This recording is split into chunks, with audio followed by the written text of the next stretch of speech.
Questions? All righty, we'll start off with Will. All right. Hey, Coach. Yeah, 1 second. We'll get going.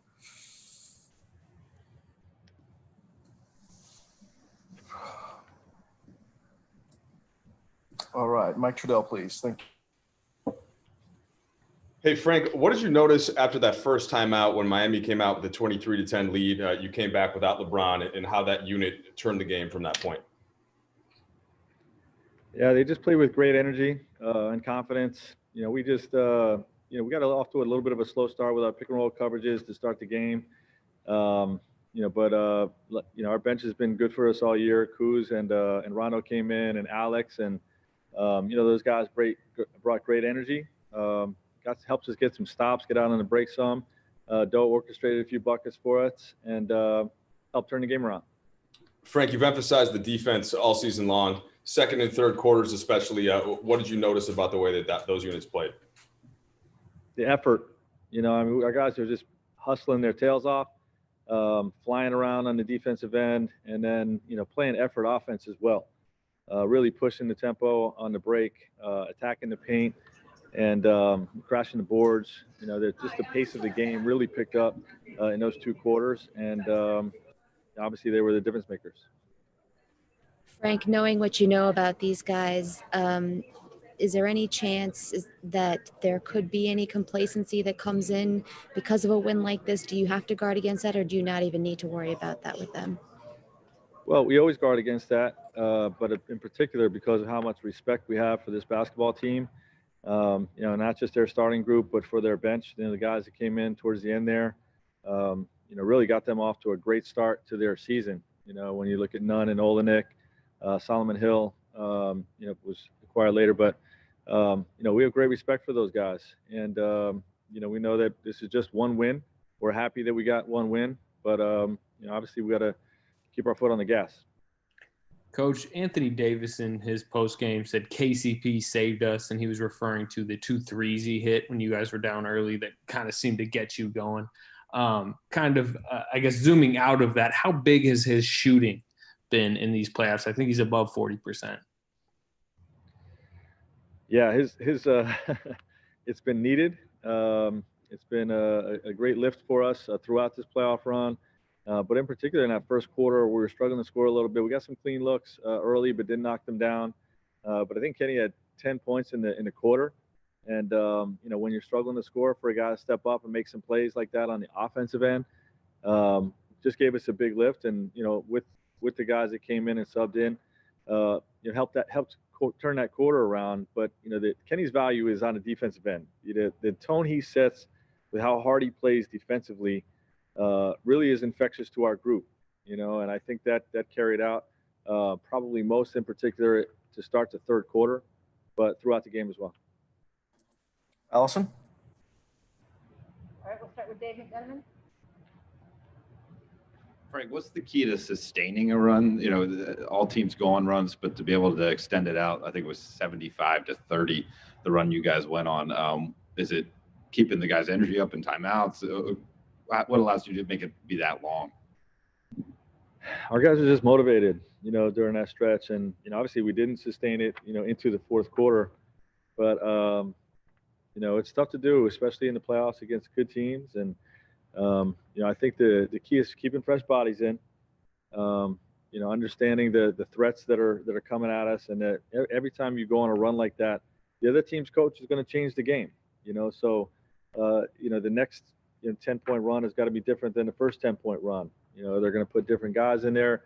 They're going to change coverages. They're going to change, defensive scheme, run different action, and you have to win each segment of the game a different way. And, that holds true for the series as well. We're going to have to win game 2 differently than we did game 1. So that's probably the biggest key. All right, Kyle Goon. A lot of guys we're talking about, and especially in the first half when you were kind of getting shooting from all over the roster. It's their first time playing in this setting.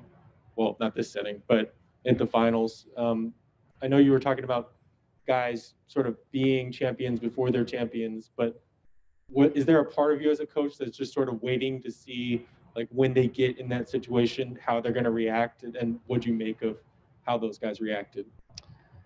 A little bit of me is eager to see what guys are made of. But honestly, we talked about this morning when you have big games throughout your career, you really just you think about it all day.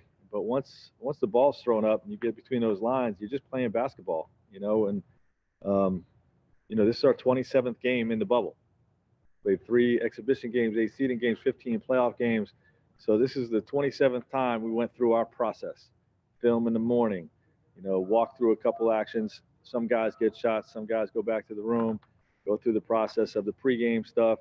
Ball gets thrown up, and we play and do what we've done for the last 3 months. So I think you think about it a little bit in the days leading up to it. But once you get in that moment, just play basketball. All right, Dan? Frank, a lot of talk has been about LeBron trying to win a title for the 3rd time with a 3rd different team, but Danny Green is also a 3-time kind of finals guy. What is it about his skill that just fits so well when you're trying to win a championship? Well, he's a winner. He makes winning plays on a regular basis, provides defensive toughness, rebounding, all those types of things, has great IQ and understanding.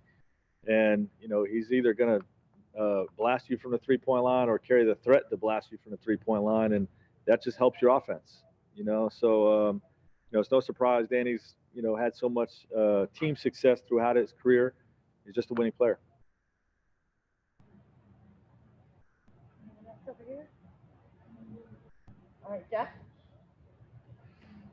Frank, we've gone all this way and we haven't mentioned really Anthony Davis's game. What did you think of his play in his first finals appearance, and maybe what allowed him to have such a big game tonight? I mean, they play small a lot. Obviously, if we start big, he's got a smaller matchup on him. I think it starts there, but in terms of like his success tonight, but he's just he's a great player. You know what I mean? And the moment doesn't change things for him. His approach is the same. He's focused, locked in, can really hurt you in a variety of ways offensively. Leads the charge for us. We're playing effort offense, running the floor, crashing the boards, rolling hard, attacking in the post.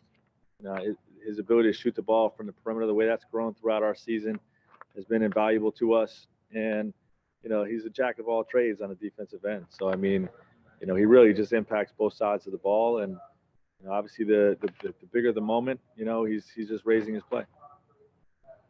All right, back to you, Will. All right, yeah, Frank, I will take one more from Andy Kameninski.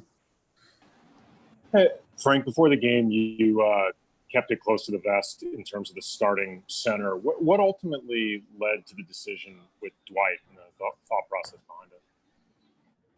Well, we wanted to win game 1, and we typically start a series, kind of traditional, the way we would throughout the regular season. And we've done that a few times throughout these playoffs. But this team was 6-0 in the first 2 games of the playoff series in each round. They went 2-0, 2-0, 2-0 in the first 3 rounds. So there was a little bit of added importance for me, in terms of game 1. And as to why we made that switch, really came down to their second unit. Their second unit plays small with either Iguodala at the 5 or even Kelly Olynyk, who's a 3-point shooting big. And we liked what our lineups looked like with Markieff Morris at the 5 or AD at the 5 against the small ball look that we saw in Houston. So came down to really only playing one of our 2 centers.